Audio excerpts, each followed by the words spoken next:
And hello once again, this is Ted Hicks, Late Night Parents. Happy to be with you once again as we originate out of the WGBV studios in West Babylon, New York. Today was a great day. The Holy Trinity is a duet right now. So I want to welcome in Richie V. How you doing? Ted, I am good. Yes, as it has been said, it's boys' night out. Right. Our female companion is not with us today, so we can get in all kinds of trouble, and then she'll just tell us about it next week. Right. The illustrious Dr. Michele Reed. Michele. With one L. Yes, Dr. Michele is out this week, and she is celebrating her twins' birthday. So Happy birthday, Stephen and Marcus. Happy 13th, guys. Yes. Officially teenagers, man. Teenagers. Jeez.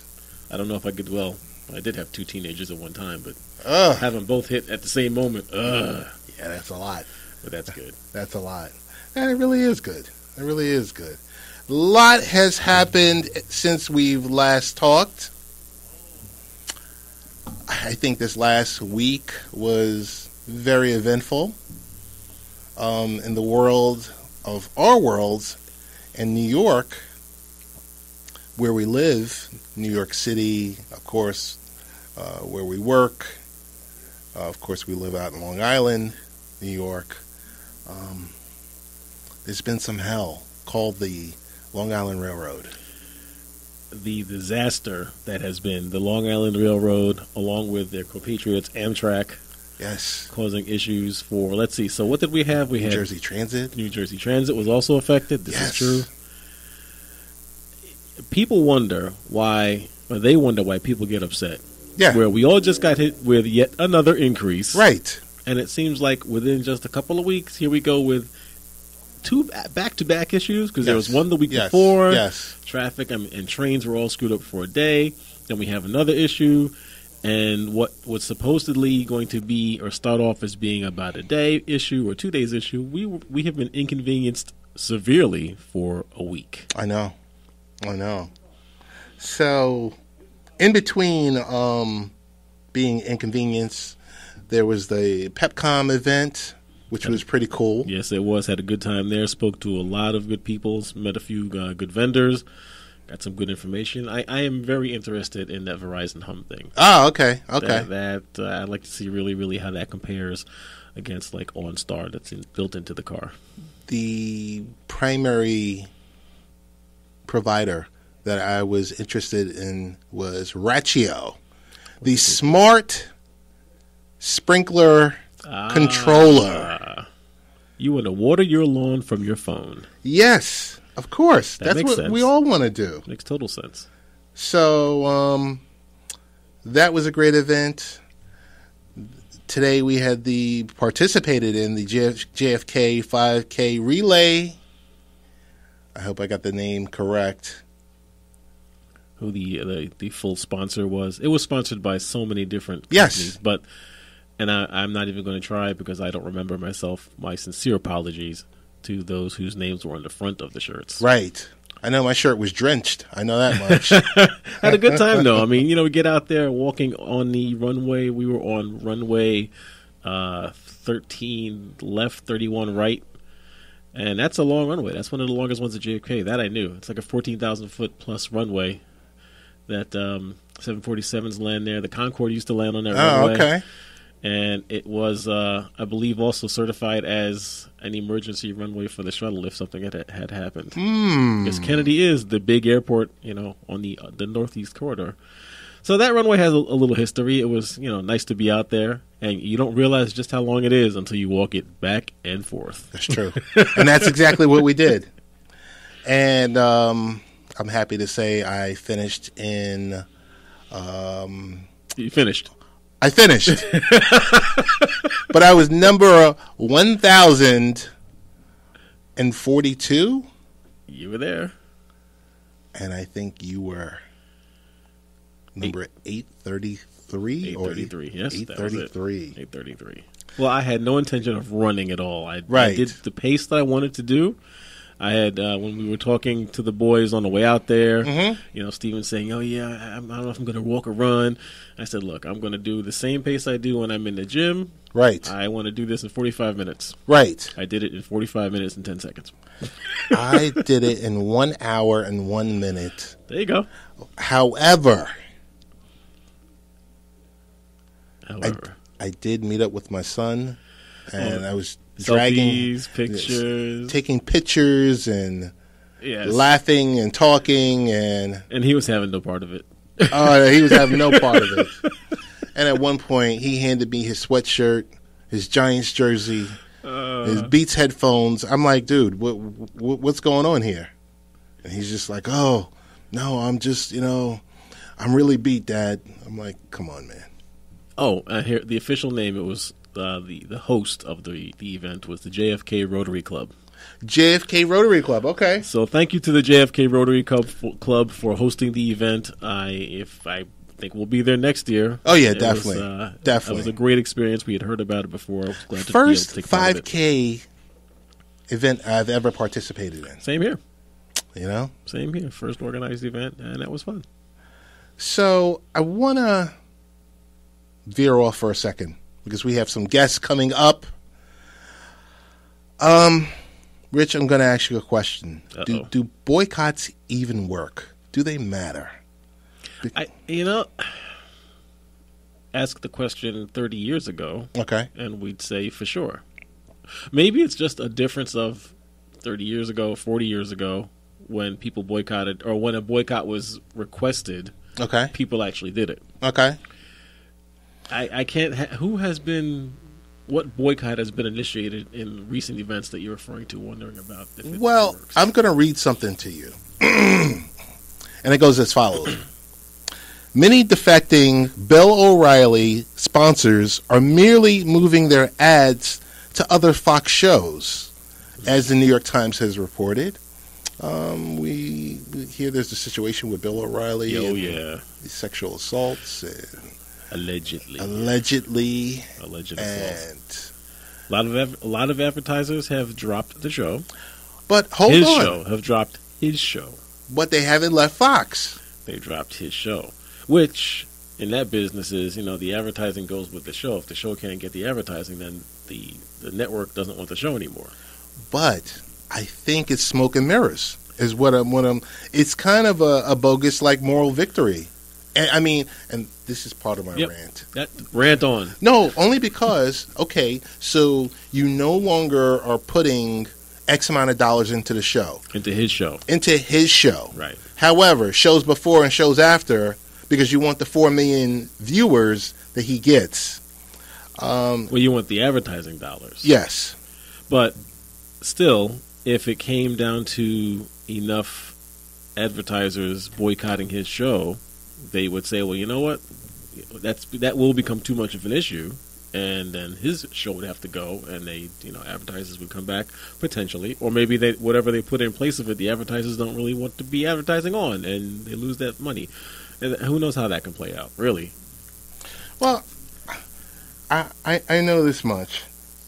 Other previous conservative type hosts, Glenn Beck, Rush Limbaugh, have lost viewers due to their own controversies over the years, and both of those men had major, problems attracting those that A quality of advertiser. That's true. After the event, that's true. I do remember Rush was a juggernaut, right?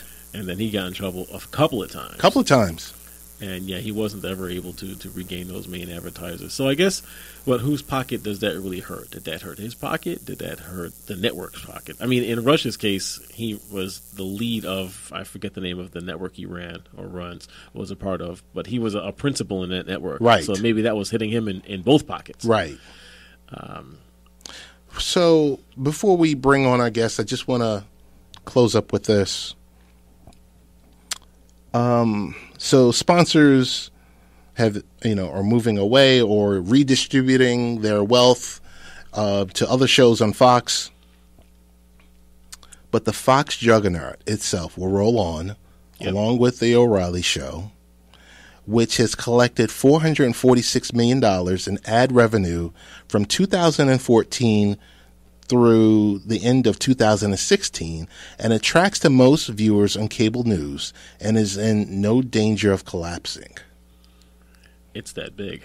So you can, as a network, you can pay out $15 million right. to 5 different cases that have been settled, right? And you have nothing to worry about, and the beat goes on. But how many times can that happen? You're right, though. You're right, and they can just pay them off. It's almost hush money, and the situation really doesn't get resolved, and nothing changes. Yeah, it's kind of sad. It's kind of sad. That's where we are. But as a people, you hear a lot of people say, "Stay woke."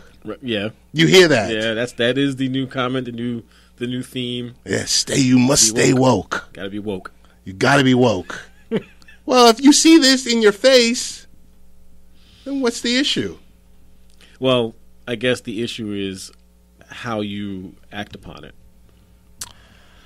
In the queue, Mr. Richard Valdez, I had the honor and privilege of introducing Mr. Todd Vandenberg and Mr. Lee Vowell. Names I've been hearing for a long time. A very long time, because both of these gentlemen, I made a sideways comment on Facebook. Because just as I have the family here, Saturday mornings I have a family. Yep. Okay. On baseball, beer, and barbecue. And I said, what happens when baseball, beer, and barbecue invade late night parents? It's a party. It's a party. So without further ado, because they are both editors of 12th Man Rising, Cover 32, the Seattle Seahawks blogs that are syndicated on Yahoo and Fansided. Nice. They have great shows, great podcasts, all the above that I have jumped on. And I'm breaking all the rules right now because I'm not supposed to be mentioning all of this other stuff. But guess what? You mentioned it. This is the time. And I paid for it. You can say it. Todd and Lee, what's going on? We're doing well. I'm assuming Todd is doing well. I'm doing okay. It's a beautiful Sunday evening in the South, so I'm doing great. It's also a beautiful Sunday evening further south, but I was doing well until I heard the $400 million figure, and then I started feeling really, really ill. Yes. Yeah. There you go. And it's a beautiful Sunday evening in the Northeast as well. Good to meet you guys. You as well.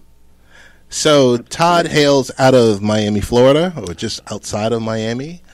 And Lee is in beautiful Tennessee. Ah, okay. I guess right outside of Oak Ridge, Lee? Yeah, no, I'm in Oak Ridge, outside of Knoxville, University of Tennessee area, but I'd rather be in Seattle where I lived previously. I also lived in Cleveland, but I'd rather not be there. No, especially how the Cavs seem to be falling apart. But won't get into that. So, guys, welcome. Want to get into a couple of hot takes or rapid fire. Richard Sherman, I'll say that name. Where there's smoke, is there really fire?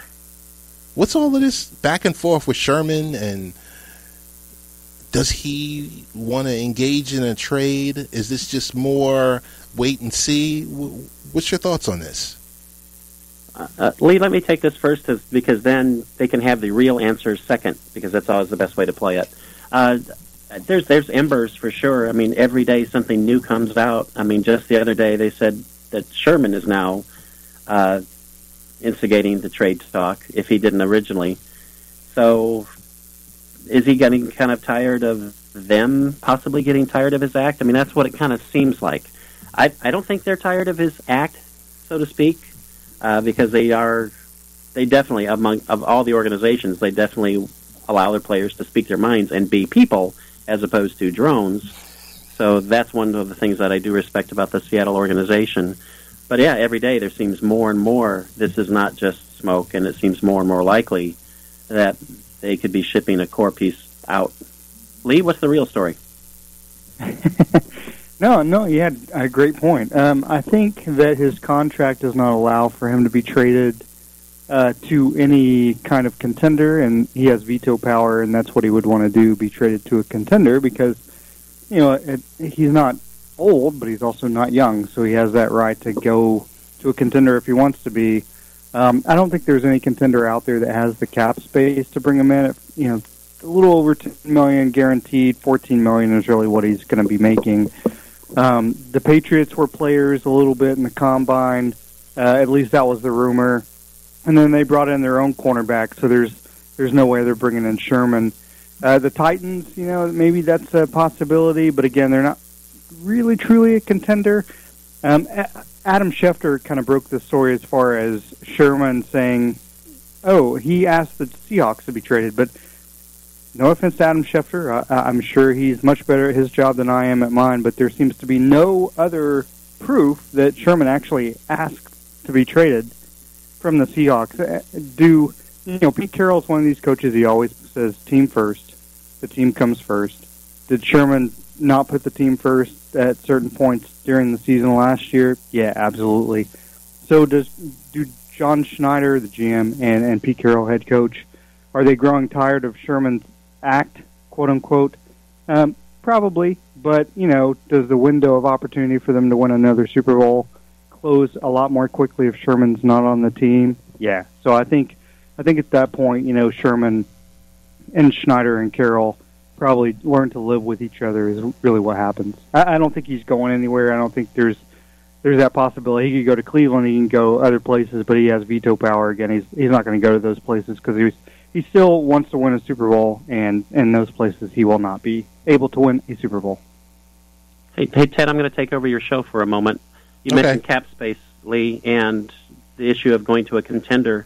And, of course, there's Aaron Thomas, who writes for Cover 32, as you well know, wrote a great piece on the possibility of Sherman going to Oakland. Oakland's got $33 million in cap space. Wow. Do you think that's a possibility at all?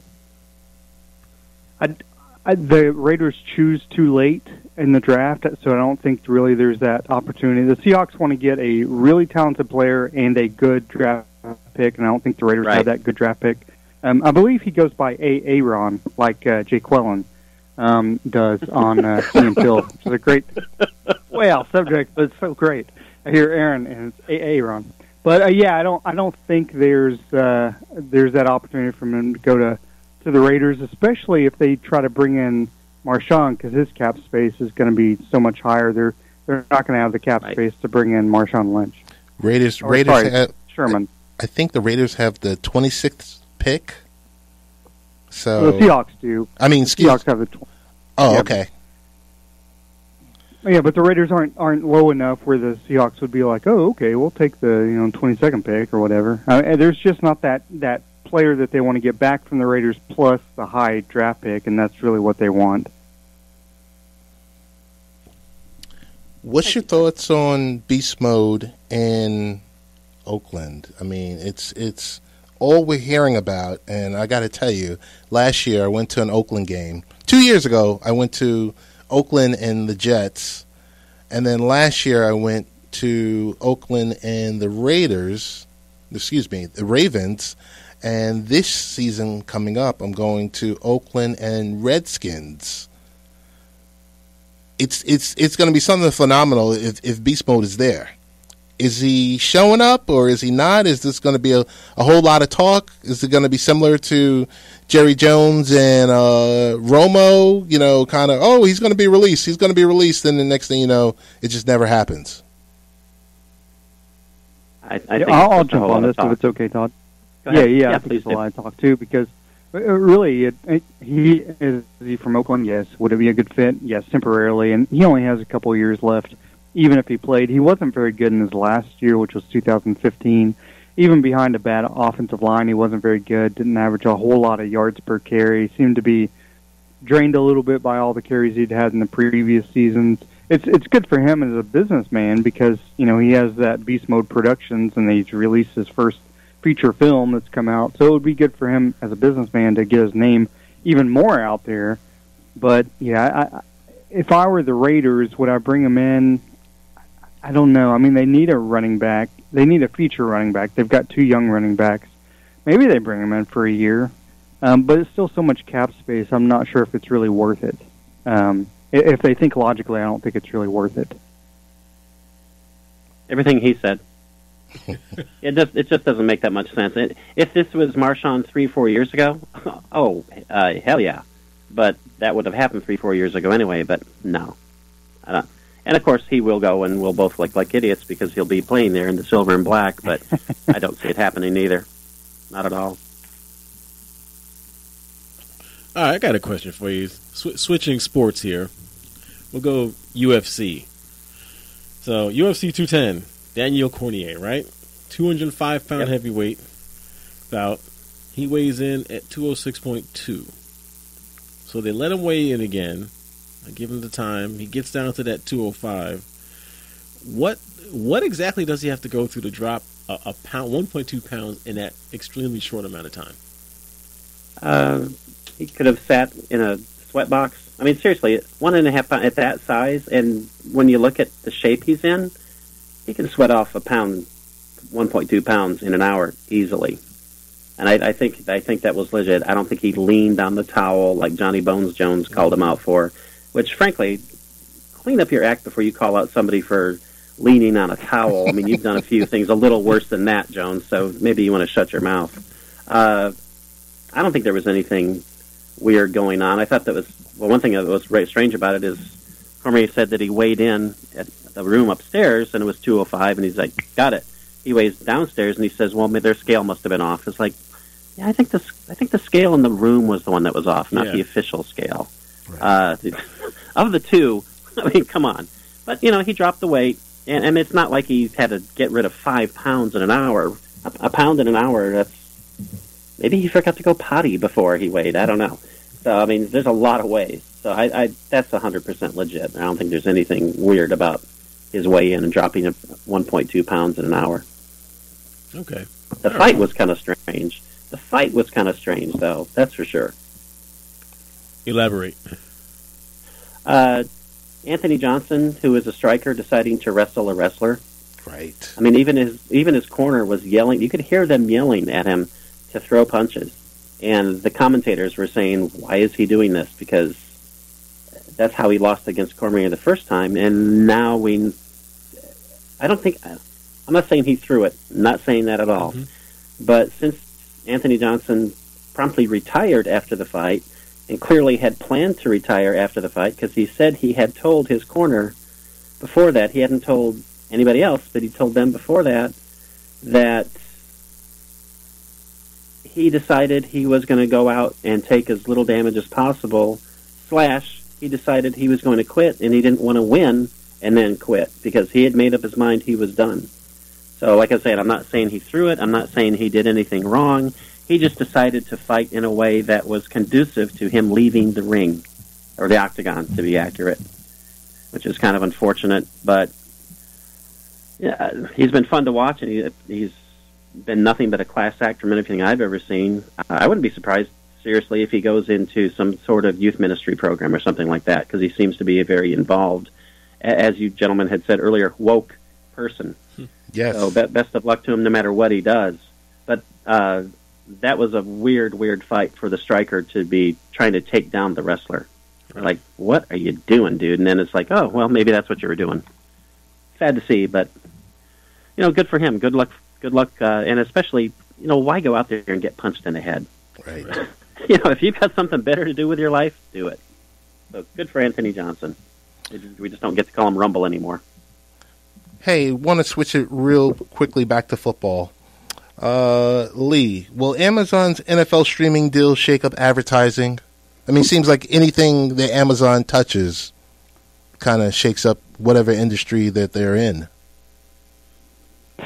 Yeah, for Thursday Night Football. I mean, you know, the NFL, for whatever reason, runs itself extremely well majority of the time, but yet for Thursday Night Football, they've been having issues because of the matchups and because of just where people can see the games. I think for Amazon to pick that up is great for the NFL. I mean, they had it on Twitter. I'll be honest, I watched several games last year on Twitter. I did too. But Amazon has a lot more, pool as far as advertisers go than Twitter does. Twitter's still not making money. Amazon obviously makes a ton of money just in server space alone. But yeah, I think it's great. I think it's a great move for the NFL to have Amazon pick that up. Absolutely, for Thursday Night Football alone, if nothing else. A topic that came up yesterday regarding Timothy Tebow. He hit another home run. It was a 3-run homer. Does it really matter because it's single A, minor league? If it draws attention to the Columbia Fireflies, then it matters. Then it's good.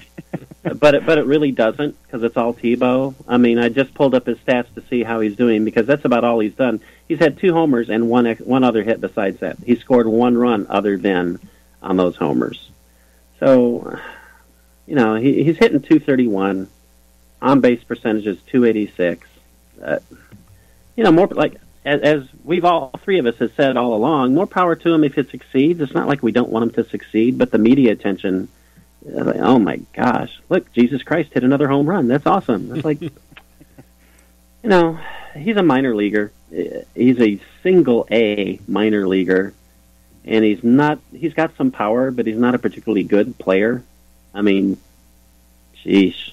He'd make some really bad basic things, like, for instance, walking up and getting on the wrong on-deck circle in spring training. That's odd, isn't it? For a guy who everyone wants to be in the majors, it's like, come on, dude. You don't even know where you're supposed to be. So the attention, it does kind of irritate me because he's a minor leaguer that's hit a couple homers. Like, wow, whoop-de-doo. But, if someone happens to notice someone else on the Columbia Fireflies because of it, then it's a good thing. And heck, I guess it does bring some money to their stadium when they play, so it's a good thing for them either way, I guess, right? So along the lines of someone who's gaining attention, Lavar Ball, can we turn off his microphone? Please. Maybe. Has enough been said? What are we going to do here? What should we do here? What can we do here? Well, can't do anything because now he's the agent of his son. The problem is now there's a lot of people, I don't know anything about him as a person. A lot of people have come out and there's a lot of hate towards him. But the problem is he's detracting the attention from his son, and his son should be the star of this. His son will be making the money. His son will be the draft pick. He seems to put himself even before his son to get his name out there. I mean, the whole comment about the 3 white players. I mean, if Grayson Allen, who plays for Mount Doom, if he had played, in my opinion, if he had said the same thing, if his father had come out and said, well, 3 black players on the court, I mean, we would hear a lot more about it. It's kind of that's kind of an interesting aspect of it. But the fact is, the guy should just shut up. He should, if he wants to be the agent of his son, that's what he should do, and he should put his son forward and himself backward because, what good is he doing for his son other than creating controversy? And teams are, if it was the NFL, teams would be thinking, well, I'm not so sure. I don't really know if I want this on my team. And it could be the same thing with the NBA. Does he fall from the number 1 pick, which he probably should be Fultz anyway, but does he fall back to 3 or 4 possibly because of his father? Maybe. And that costs him millions of dollars. Right.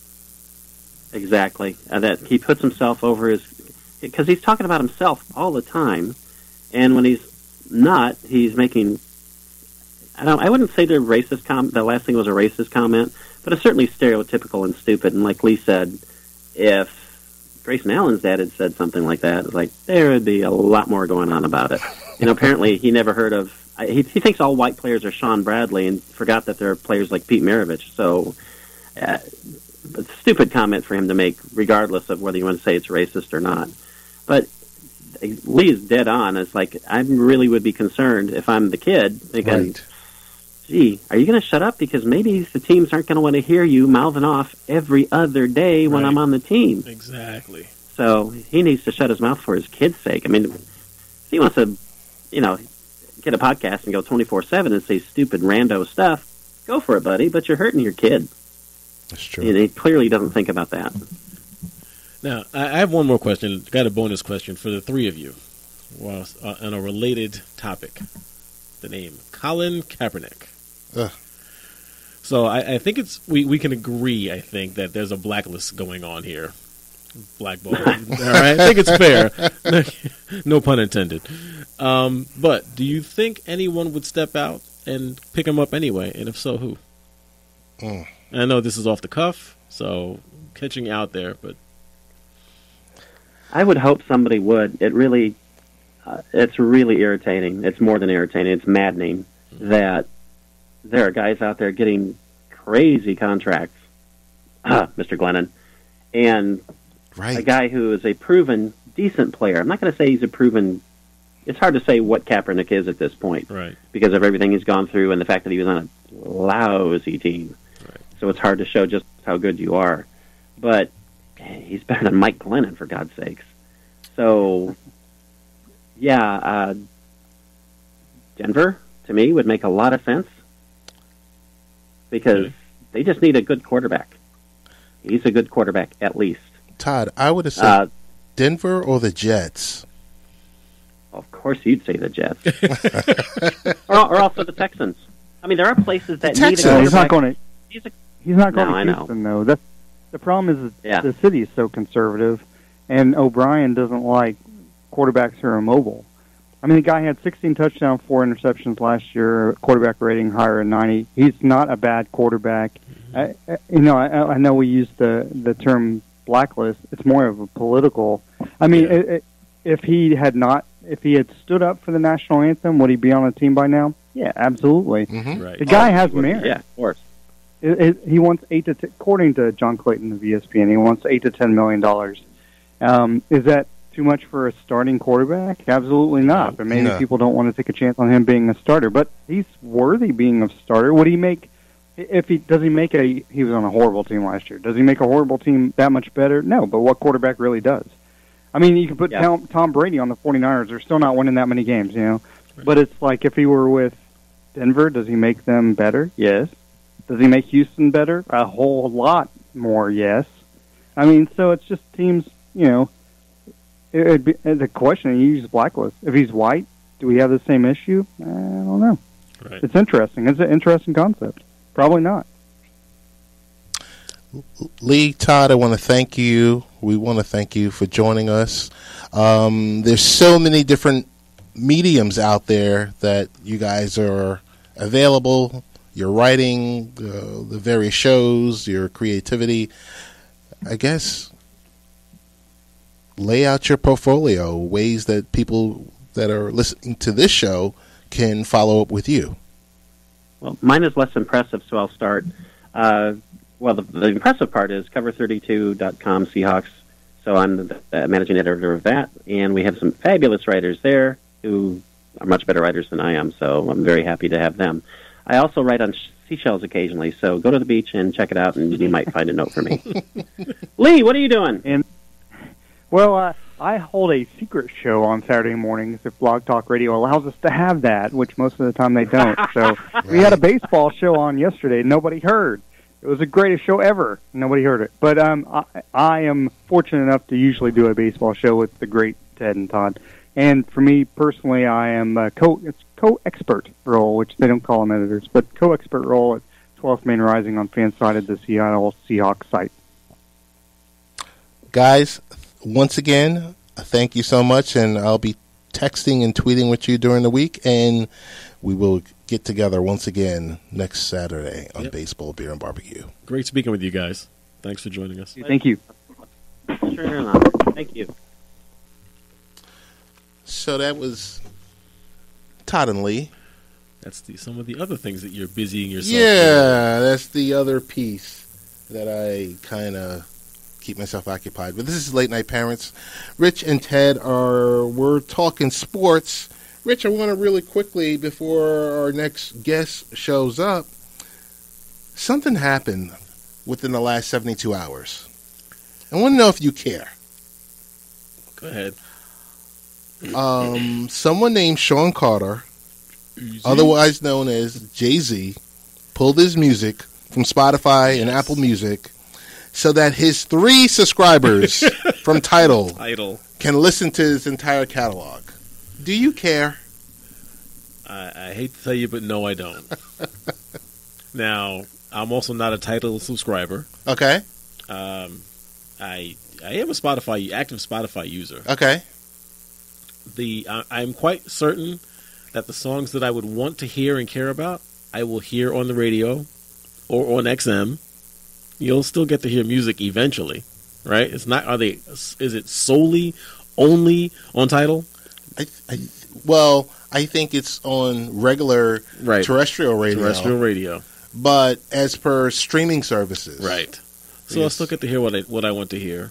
Yeah. And I don't know if this, if he hurts himself more with this. I mean, granted, the 3 subscribers will be very happy. I'm sure they will. And they'll share it with everyone. So. I'm sure they will. They will. No, I don't care. And I really haven't heard a lot of noise in the background of people, hemming and hawing and complaining about this.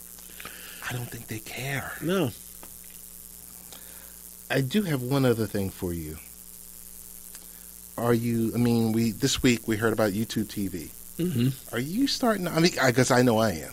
Are you starting to get sick of these skinny bundles, and are you over it, or is it the just trick bundles? You can get this, but you can get this little bit of sport, but you're not going to get the movies or things that you care about. Right. Or you can get these movies, but then you can't get these normal channels. Yeah, I think we're just at the beginning. We're at the beginning stages of this. Right. Give it some time, and when it becomes the norm and it's the standard, it'll open up. Just kind of like, you remember, you've had to go years back, of course, when cable TV really first got popular. Yes. Besides the fact there was just a very limited amount of channels. Right. Next to nothing that we even call content these days. I got to stop you for a second. Do you remember WHT? Wometco Home Theater. There you go. All right. You had that box with the buttons on the top. Yes. And you had the dial, and you had to go to 1, 2, and 3. I remember WHT. Okay. So, yeah, I think once this becomes the norm, again, once everyone's getting broadband to the home, but once everyone everywhere starts to convert over, that this is going to become the standard. And then these weird bundles will go away. It'll be like, all right, well, this is how you watch TV. Bang, here it is, just like you do with your cable. There'll still be tiers, of course, because they have to make their money somehow. But I don't think it'll be like Do you think some of these streaming services or some of these digital services will start to acquire each other and merge together? Because it just seems like to be a mess right now. That's just how the market always works. Yes, there will be consolidation. Who's going to buy who or what? Who knows? Who knows? Will the big players step in some more? We're just talking about Apple. Will Apple grab and get in there some more to do things with Apple TV? They need to. Will Netflix make a bigger play? I mean, they're still the big boy for streaming. They are. But they are. Netflix TV, if you want to call it something like that. Let them start licensing, the commercial, the standard networks and broadcast those and put those as a Netflix channel. Those two right there are disruptors. Yep. Totally. Hey, in the queue, we have none other than Danny Thompson, managing editor of Full Court Press Radio. Also writes for FNN, located in Orlando, Florida. And we have one question for Danny Thompson. Danny, if you had the opportunity, now your power isn't limited in any way, how would you fix the NBA? My God. Wow. That's a really big question, a hard question to answer a lot of things because I only have one question and one time to do this. So I think the biggest fix for me in the league right now actually is the salary cap. If I could fix the entire league right now, I would fix the salary cap even more than what the new CBA collective bargaining agreement has done for the players.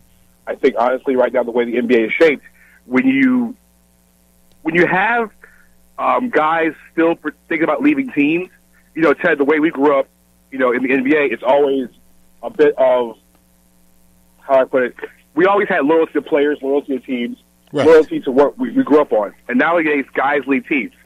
Kevin Durant has left, Oklahoma City after almost 10 years of service. Potentially guys like Gordon Hayward, who's been in Utah his entire career, is going to sign someplace else. Blake Griffin's looking at other places. Even LeBron James left home at one point in time to go play in Miami. So the days of, your Kobe Bryant's, your Tim Duncan's playing 18, 19, 20 years are out the window. So we should be able to, at the NBA, to be able to financially compensate guys even more for staying at home. If you really want to leave, then let you leave. But you're going to take a bigger pay cut, a massive pay cut to go some other place. You answered that question masterfully, so we'll give you another opportunity. How do you fix this rest mess? You really, honestly can't fix it. Because even if you say that a guy's going to rest or a guy's going to get the phantom injury, it's going to happen. I don't think you can really fix it. The only way you fix this problem, Ted, is if you start the season, I'd say 3 weeks earlier. You cut preseason down because, I was discussing with a bunch of writers last night here in Orlando before the Magic game with the Pacers, and we said, what can we do to fix this problem? Cut the preseason 2 weeks shorter. Really, technically, do we need 9 to 10 preseason games in the NBA? No, we don't. We need 3 or 4. This isn't the NFL where you have 75 guys on the roster trying to make, the spots they have to. I think if you shorten the preseason, extend the regular season by 3 weeks, and cut the All-Star break down from technically a week down to, 3 or 4 days, I think we have this problem fixed.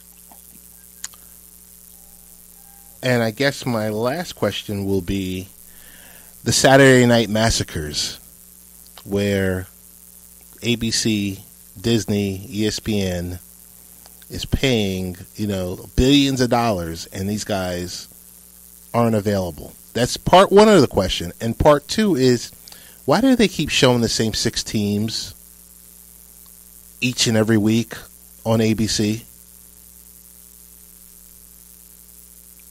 I think at the end of the day, Ted, when you look at how the NBA is structured, the reason why we see the same 6 teams is because those are the only 6 teams people want to watch. Let's just be honest. If it's not Golden State, if it's not Cleveland, if it's not Chicago, if it's not New York, if it's not, Golden State, the Clippers, nobody wants to watch. So how do you fix this mess? That's where the balance of competition has to come in. That's where, the NBA has to start making teams. If we don't have incredibly talented teams, we got to start making teams. Now, this year they tried to get teams like Minnesota and Oklahoma City, those other teams, besides Westbrook, maybe like teams like Minnesota. They gave Minnesota an opportunity to be on national TV, I think 10 or 11 times this year, but Minnesota didn't live up to the hype. Minnesota has one of the most youngest teams in the league, but they have 3 guys who are potential, guys you want to watch. You have Karl-Anthony Towns, who was the Rookie of the Year, Andrew Wiggins, who was the Rookie of the Year before that, and then you have Slam Dunk champion Zach LaVine, who won one of the best Slam Dunk competitions over Aaron Gordon last year. And so I think in the league's case, you have to start marketing more teams and have, I guess, a sort of balance that we don't have. And so I think and another thing we could fix this mess is allow for ABC to have flex scheduling. Like last night, yes, San Antonio and was a good game to watch last night, but you have so many teams fighting for playoff races and chasing the playoffs. We should have those games on. So, so what if it's not Kevin Durant? But I'm pretty sure people who, I even think the casual fan of the NBA would be much more excited to see teams that are fighting for the final playoff spot get on national TV a lot more. So when the playoffs start next week, we don't have 90% of America not knowing 13 of the 16 teams in the playoffs. Right. Danny, we want to thank you for coming on and for this episode of Fix My League. tell us where we can find your writing and everything else that you're doing online. Well, it's always a pleasure doing this, Ted. It's the first time I think I've been on WGB with you since you've been over here. Check us out at NBA FCP at www.NBAFCPradio.com. My Twitter handle is at NBADT29. I do have the show Full Court Press Radio, which is online. You can find it on the Happy Hour Network through Spreaker and a few other channels through media. And reach out to our Facebook page, which is Full Court Press Radio on Facebook. And you never know where I pop up. I mean, even contribute now and then on LateNightParis.com. All right. When I'm not talking basketball, I'm actually talking about being a father. You got it. Danny, thanks so much for joining us. It's always a pleasure, my friend. Take care. Interesting thoughts. Yeah. On fixing basketball the way it is now. It's just painful right now. He's got a point there, though. I mean, no one cares about the majority of the teams. You're right. You got the top tier money games, the money players, the money teams. People go, they pay well to see them. They'll watch them on TV, but no one really cares about anyone that's not on top. So it's a hard thing to fix. Rich, I want to, before we get out of here, we were talking a little bit about the government and the bill getting rolled back, about the internet privacy or lack of internet privacy. And as we delve into it, have you installed a VPN at home? And if you have, which provider or which version would you throw out there to say, oh, this is my guy or this is my company? So, no, I have not. Okay. But I run things just a little bit more securely at home anyway. Okay. I do run a domain, so I run my own DNS servers, and I kind of do some enforcements on the home computers. I would probably start going on the cheap and going with Opera. Right. Go with the Opera browser, free VPN. Right.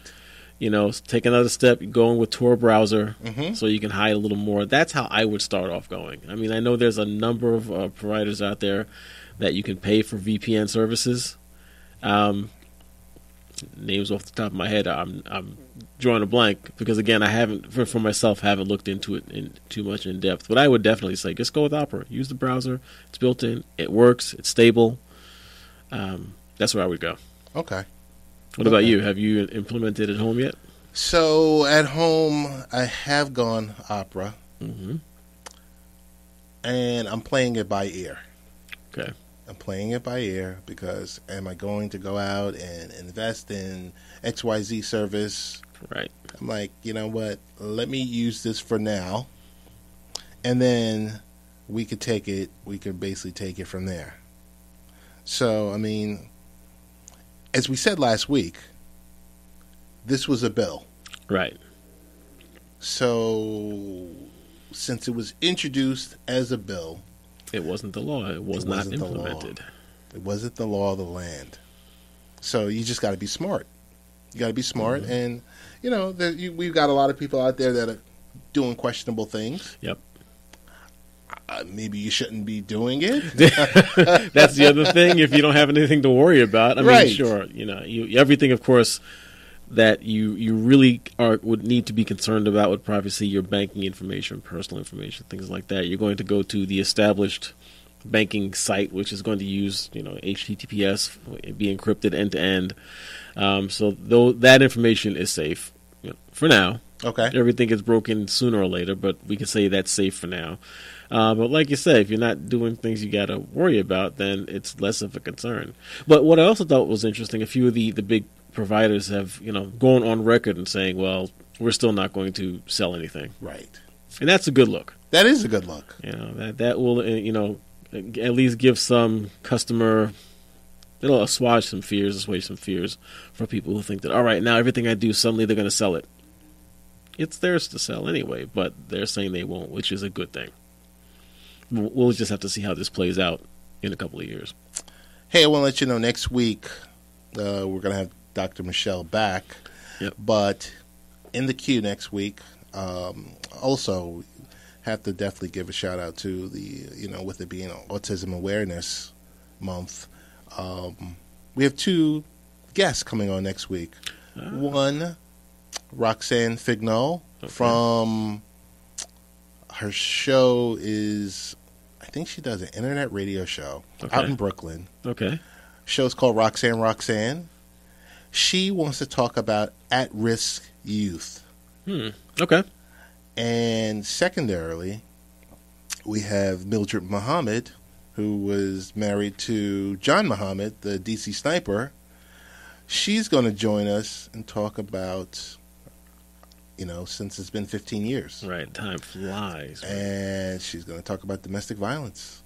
Okay. We're just going to open it up. And I'm kind of, going to, behind the scenes, work with you and Dr. Michelle. Do we just open it up to her for the hour? Or for a portion of the hour? Definitely a large portion of the hour, because she, I'm sure she's going to want to speak on the topic, the domestic violence topic. But there's no way you can't also have a conversation about what her ex-husband and what happened there. And there's so much information, so many questions that people would want to ask. Right. So I say we give her a larger portion than normally. I think I might push the young lady who has the show in Brooklyn back a week and just open it up with questions. And I think that's what we'll do. We'll just send it out on social media if people have questions. Well, then people out there with questions, start submitting them on Twitter. I guess submit them to Ted. So we're getting ready to wrap up. Rich, what you got going on this week? This week, prepping things at work, doing some looking at getting ready to possibly do some Windows 10 upgrades. Oh, okay. Getting that scripted out. All right. The guy's working on that.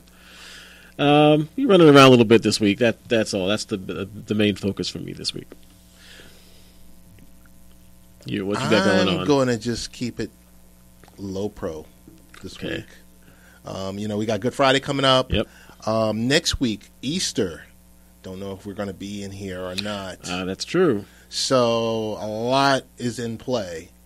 What we'll do is we'll play it by ear, right? Best ways to get in contact with you, Rich? As always, Twitter, RichieV_NY, or Facebook.com/TheRealRichieV. And I'm the real Ted Hicks, and we will be speaking with you next week. Have a good week, everyone.